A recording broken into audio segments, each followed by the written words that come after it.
passons à... Voilà, nous, on revient sur un événement qu'on aurait bien aimé ne pas connaître. C'est l'incendie de la maison Nelson Mandela, mais on y travaille depuis le début, hein, et on a quelques éléments à vous annoncer. Monsieur Sauge. Oui, bonsoir, merci Monsieur le maire, bonsoir à toutes et à tous. Oui, effectivement, cette délibération nous ramène aux fameuses émeutes du 30 juin 2023 et de l'incendie sur la maison Nelson Mandela, avec une destruction quasiment totale du bâtiment, en tout cas à l'intérieur. Vous l'imaginez bien, nous sommes assurés pour ce type de sinistre et donc nous avons avec nous l'assurance SMACL. Depuis le 1er janvier 2020, nous avions un contrat avec eux qui apporte des garanties principales, le dommage sur le bâtiment, mais aussi des garanties annexes avec, entre autres, tous les honoraires d'experts et les pertes d'usage du bâtiment. Nous avons aussi une franchise appliquée de 10 000 € sur ce type d'assurance. Il y a eu énormément de... Ça a pris un certain temps parce qu'il y a eu plusieurs expertises. Des expertises d'abord sommaires en fonction des dégâts qui étaient faits, mais après il a fallu tout curer, nettoyer l'intérieur et faire des expertises sur la structure même du bâtiment. Donc ça a pris énormément de temps. On est arrivé au terme des différents échanges et expertises.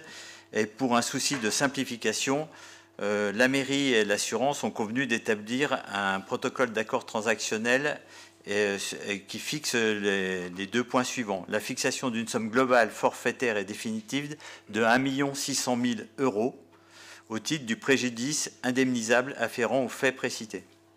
Et le versement par la SMACL, donc d'une somme, parce que nous avons eu une avance, un acompte de 185 000 € tout de suite après les faits, donc une somme de 1 360 000 € à la commune, et puis aussi 55 000 € en raison des frais d'expertise que nous avons dû subir. Voilà. La recette donc, fera l'objet d'un titre d'un montant de 1 415 000 € imputé au compte de la collectivité, et il sera procédé au mandatement des sommes de 55 000 € au compte de l'expertise.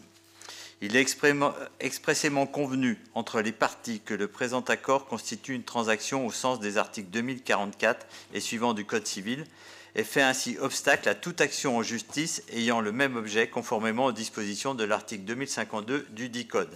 Donc, ceci étant exposé, il est proposé au conseil municipal d'approuver ce protocole transactionnel et puis d'autoriser Monsieur le maire et son représentant à signer le dit protocole entre la SMACL et la ville d'Annemasse, ainsi que tous les documents afférents au dossier et plus généralement à effectuer toutes les démarches nécessaires à l'exécution de la présente délibération. Voilà, je vous remercie. Merci, vous voyez que c'est long, mais enfin bon, on est arrivé à un accord, c'est important.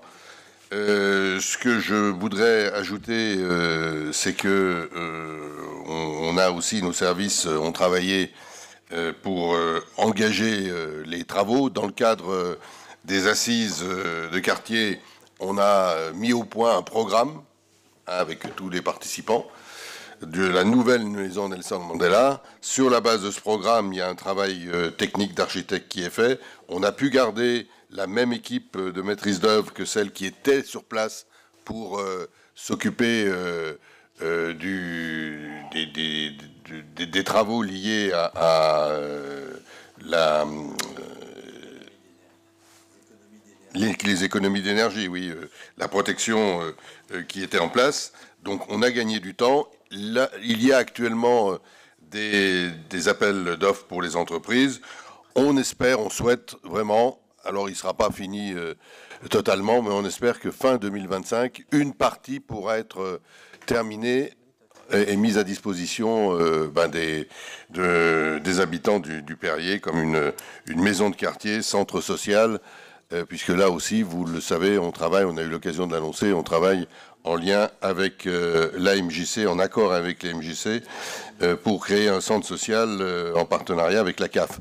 Donc ce dossier est sur de bonnes voies maintenant, et j'espère qu'on arrivera à répondre aux besoins de la population dans ce domaine.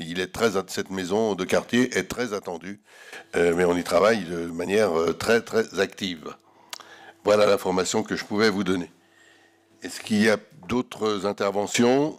S'il n'y en a pas, je vous propose de passer au vote de ce protocole d'accord. Est-ce qu'il y a des votes contre, des abstentions?